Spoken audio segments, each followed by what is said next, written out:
ఏదైతే మన 2024 సార్వత్రిక ఎన్నికల్లో కూటమికి ఎన్డీఏ ప్రభుత్వానికి కనీ విని ఎరగని భారీ మెజార్టీ 58% ఓట్ల షేర్తోని ఎన్డీఏ పార్టీ ఈరోజు అధికారంలోకి రావడం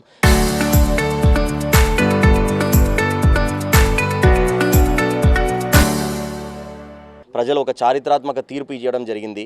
గతంలో చేసిన అన్యాయాలు కానీ అక్రమాలు కానీ ఇట్లాంటి ఒక హేయమైన ప్రభుత్వం మాకొద్దు, అన్ని వర్గాలు నష్టపోయినాయి ఆ వైసీపీ పార్టీ రూల్ చేసినప్పుడని అందరూ కూడా ఏకతాటిగా ఈ మన కూటమికి ఓట్లేసి గెలిపించినారు.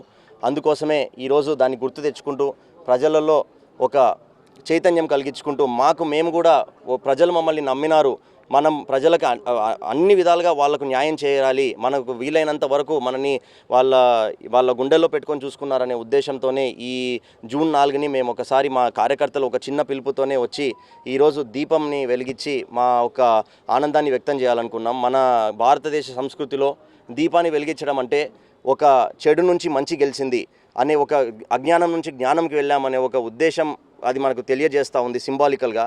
అందుకోసం దాన్ని మేము అది మేము చూస్ చేసుకొని ఈరోజు మా నాయకులందరూ నా సమక్షంలో ఈ ప్రోగ్రామ్ని చేయడం జరిగింది. ఇది మాకు గుర్తు చేస్తూ ఉంది మమ్మల్ని ప్రజలు ఎంత నమ్మారు, ఇంకా ఎంత డెవలప్మెంట్ చేయాలా, ఎటువంటి ఈరోజు ఏదైతే డిఎస్సి మీద దగాలు జరిగినాయని ఇంకోటి బట్టగాల్చి మొహం మీద వేసే కార్యక్రమాలు ఏదైతే వైసీపీ చేస్తూ ఉందో వాటన్నిటిని మేము తిప్పికొడతా ఉన్నాము. మీరు ప్రజలు ఏదైతే ఉద్యోగస్తులు కష్టపడి మీరు 5 ఏళ్లలో ఒక్క డిఎస్సి వదలకుండా, అది కూడా ఎలక్షన్లప్పుడు ఏదో నామమాత్రంగా వదిలి ఈరోజు అలా మాట్లాడి వాళ్ళని ఎవరినో తీసుకొచ్చి ఏమి సంబంధం లేని వాళ్ళని తీసుకొచ్చి ఈరోజు సంవత్సరం తర్వాత వీళ్ళకి గుర్తొచ్చి మాట్లాడుతున్నారు. ఈరోజు విద్యాశాఖ మంత్రి గారి పైన టార్గెట్ చేసి చేస్తున్న ఒక కార్యక్రమం ఇది. ఇక్కడ ఎటువంటి ఇబ్బంది జరగలేదు, పారదర్శకంగా కంప్యూటర్ బేస్డ్ ఎగ్జామ్ జరిగింది. ఎవరికైతే అవకతవకలు ఉన్నాయో టైం ఇచ్చి, ఒకవేళ మీకు ఏమన్నా రిజల్ట్స్ వచ్చిన తర్వాత 1 వీక్ టైం ఇచ్చి మరి మీకేమన్నా అభ్యర్థులు ఉన్నాయా అని చెప్పిన తర్వాత దాన్ని అన్నింటినీ పరిగణలోకి తీసుకున్న ఒక నెల రోజుల తర్వాత ఫైనల్ మెరిట్ లిస్ట్ తీసుకొని రావడం జరిగింది. అది మీరు అందరూ కూడా గమనించాలా. ఇది ప్రజలు వాళ్ళు చేసే గోబెల్స్ ప్రచారాలకి, ఫేక్ ప్రచారాలకి ఒక టెలివిజన్ ఛానల్, న్యూస్ పేపర్ ఉందని మీరు ఎవరు పడకండి. మేము మీతో చైతన్యం నింపుతా ఉన్నాం. ఈ తెలుగుదేశం పార్టీ, మా పార్టీ చాలా బలపడింది.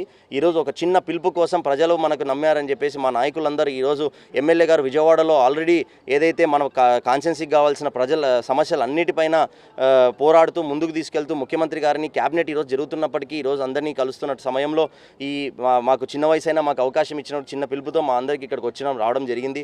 పాణ్యంలో ఏదైతే ఉన్న సమస్యలన్నింటినీ కూడా ఆల్రెడీ 2 ఏళ్లలో మంచి అభివృద్ధి చేశాం.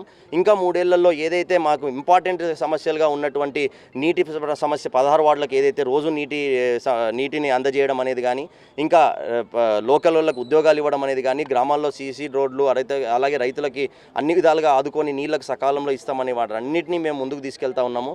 అదన్నీ చేసి మేమందరి ప్రజలకు ఒకటే కోరుతా ఉన్నాము, సంకీర్ణ ప్రభుత్వం గురించి ఆలోచించండి. ఎందుకంటే సంకీర్ణ ప్రభుత్వం వస్తేనే మనమందరం కూడా మన రాష్ట్రాన్ని ఒక మంచిగా చూసుకోగలుగుతాము. ఇంకా ఎటువంటి ఇబ్బందులు రాకుండా ఈ ప్రభుత్వమే కంటిన్యూ అవుతుందంటే ఎన్డీఏ కేంద్ర ప్రభుత్వం ఒక సహకారంతో బాగా డెవలప్మెంట్ చేసుకుంటామని ఒక ఉద్దేశాన్ని ముందుకు తీసుకెళ్తా ఉన్నాము.